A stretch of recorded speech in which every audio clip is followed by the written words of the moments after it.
Hello, hello, and welcome everyone to another fun-filled day of World of Warships Legends. We're rocking a double feature tonight, so we got two games just because they went by pretty quick.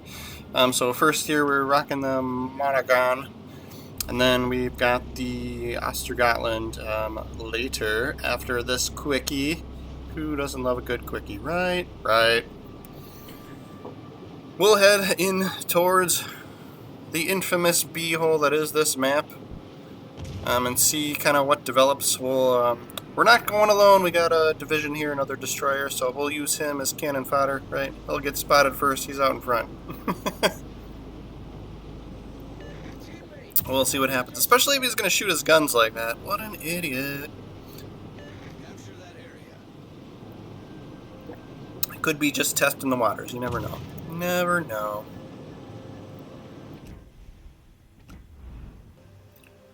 We are top tier here, so as you can see we got mostly 5s, but there were a couple of tier 4 ships as well. Yep, I'm coming. I'm coming. Pretty decent guns on this ship, so if we do run into trouble here, we can be hopefully pretty helpful, right? So I'm going to allow myself to get spotted here. I mean, we're approaching, our detectability range anyway. But the Fubuki there is going to be focused on our, my buddy here, just because he was, first in line of getting spotted, right? So we sent our torpedoes, trying to just kind of predict which direction he was going to go. We want to try and get him off the board as early as possible, if possible, right? So we get one hit. Then we did suspect him to be shooting torpedoes as well. Fubuki has 3 racks of 3, and those will reload pretty quickly too. So, and then we're going to drop our smoke here since we're still spotted from firing our guns at him. And then this will give us a chance to reload our torpedoes, cap the zone, and then hopefully shoot some torpedoes at this battleship if he keeps coming in, right? I always like getting the, and it's always a challenge too, it's always a little bit risky, but getting the b-hole gapped, right, this middle zone, is always it's kind of that, like, aggressive play that, can work out over time, right? Because I always feel like it's the tougher zone to take back, once the enemy team gets that middle zone, it's just tougher to get it back into your hands, or steal it back from the enemy, right? So I always enjoy. So this Farragut, since he was firing his guns, I was going to back up into my smoke screen and hope that he would still be spotted since he fired his guns by somebody else. But it looks like our teammate was in a smoke screen as well, so that didn't work out for us. But he got him with a torpedo, so all said and done there. 2 destroyers down. Score 2 for the good guys, right? And then this Nevada, we're going to not send both racks at him, right? So we're going to give ourselves a chance. There's already torpedoes hitting him. Yeah. And then I wanted to space him apart too, just in case, like, if he's going to dodge, that first rack. So he adjusted course based on that first set that hit him. So yeah, we probably shouldn't have even fired the second rack at all. But ideally I was just holding on to it, just for assurability's sake, I guess you could say, in case he survived any longer. But maybe it's the rush of excitement of just kicking ass in this zone. But yeah, so I sort of figured he would, worst case scenario, he was going to end up dodging our first rack of torpedoes, just because of how he adjusted course from taking those hits from our teammate. So then we had the second rack and we were able to fire those appropriately, but of course he was just so low on health it didn't matter. So now we don't have anything, and it's our own fault. So we will shoot our guns at this Minakaze. Getting the, more so just to get the resets, the defend banners, so on that. So those help out with XP and credits ultimately at the end of the game. And then we weren't, this battleship is not really paying attention to us, so we'll see if we can use the enemy smoke screen against them. Then we've got our engine boost going to try and make that happen faster. But ultimately we're going to end up having to sort of shotgun YOLO push at this battleship, right? So risk reward, this is a perfect example of that, right? So let's see if we can finish off this Minakaze.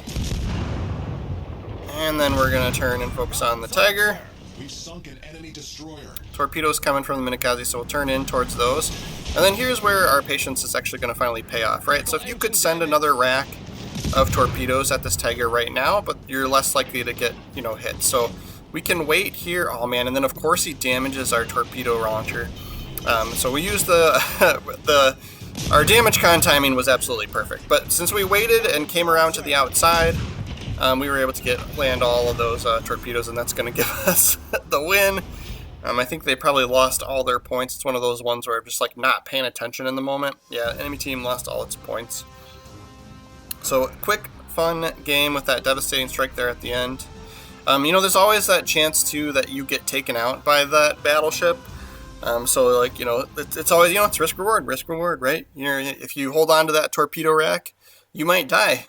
But if you do, you might be able to land all those torpedoes, right? So we're using Albert Gleaves for most of our American destroyers, right? And they're kind of always, you know, a mix of guns and torpedoes, right? So, you know, that's kind of how we do the build, right?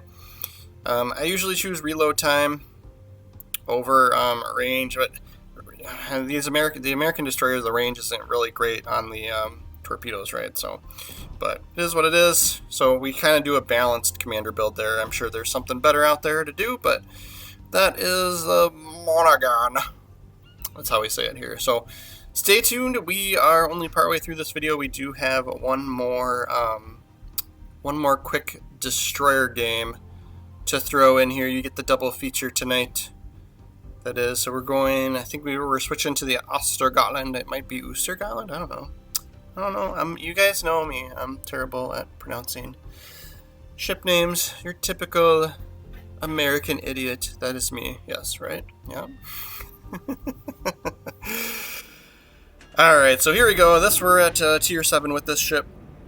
I think for one of my bureau projects, I'm trying to unlock the next ship in this tier. I forget, it starts with an S. I don't know what it is. I don't know what it is, but yeah, as we work through bureau projects, I think I need the tier 8 ship from this pan-European tech tree. I think I need the tier 8 ship to progress one of my bureau projects. So we've been playing as this ship quite a bit, just to try and unlock that ship. But also, this is one of my favorite ships to play when we're rocking, when we're playing with carriers, right? So the Ostergotland and the Skane, the ship that comes before this, are just awesome anti-air ships. So we do have a couple other videos out there. I know I've got a couple of really good videos with the Skane, where they're we're just getting tons and tons of planes shot down. So what we've done is we've set the build appropriately for this ship, right? So any of the modules, the upgrades for the ship itself, if there's an anti-air option, we are picking that one every single time for every single slot.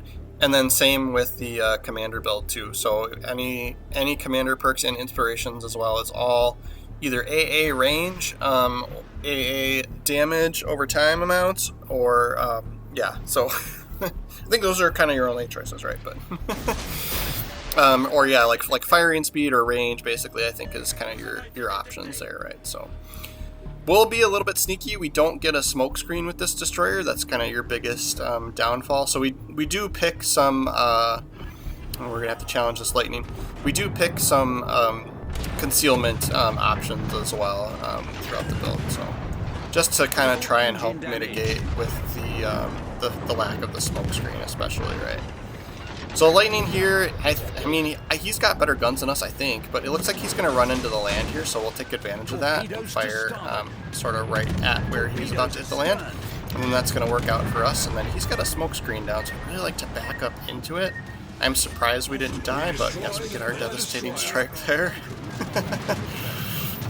So ideally we go unspotted, so we're getting spotted by the planes right now, so we did trigger our little anti-air consumable, so that makes all the bullets fly faster, right? You're going to get more planes shot down from that. And then we fired our guns here, and we probably shouldn't have, because we had just gone unspotted, but then of course it's not going to matter. We're getting picked up by radar.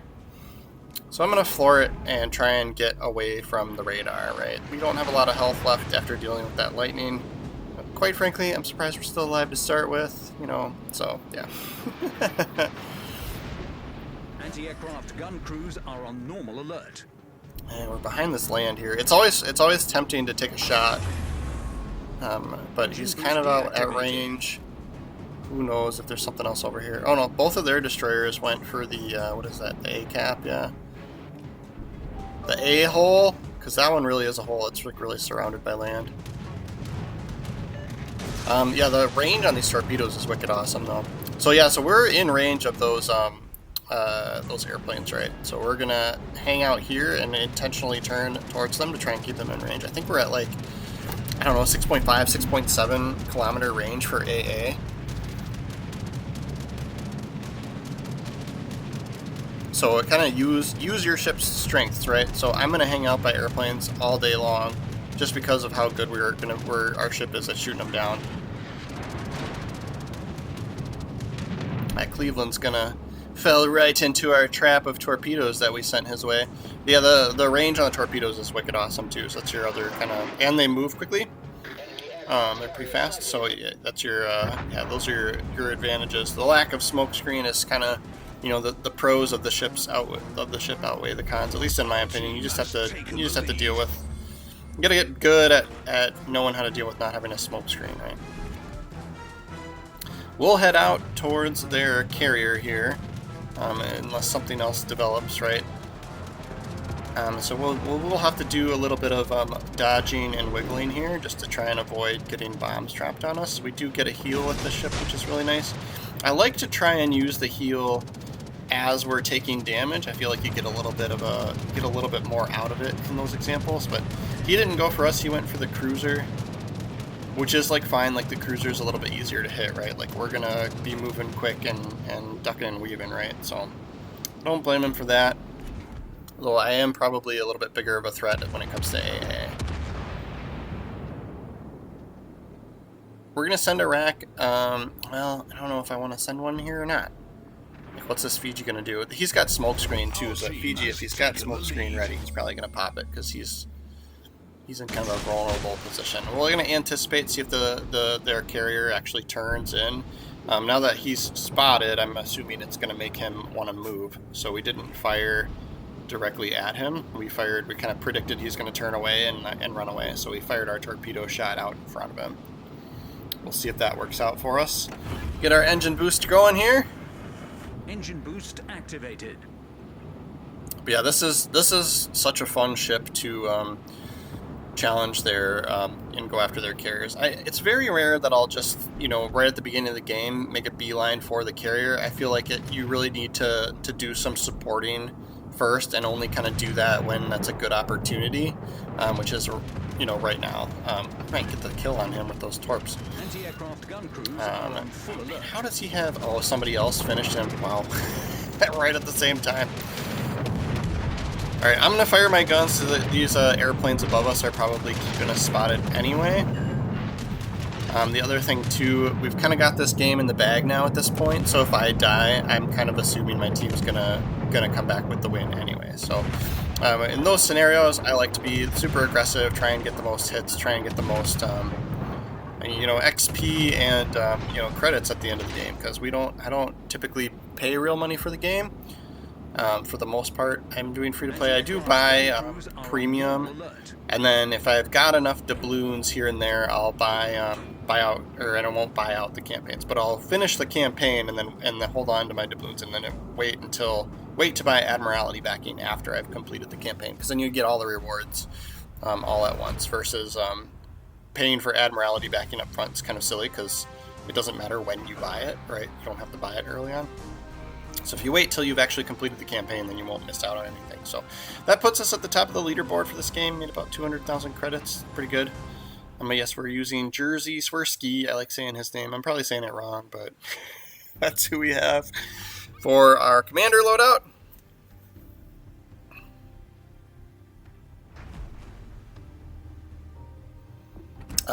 So I didn't go through the how we have the commander set up for the ship. So if you're interested in that, go look for, we do have other videos with the Ostergotland and the Skane as well. Either one of those videos, there's probably a couple of them out there. We do go through the commander setup and build for that. But basically, they're massive anti-air mounts that you could see all over this ship. So we take advantage of that and definitely capitalize on that with our build. Make sure to follow the channel. We have World of Warships videos on the way, so make sure to subscribe. See you tomorrow.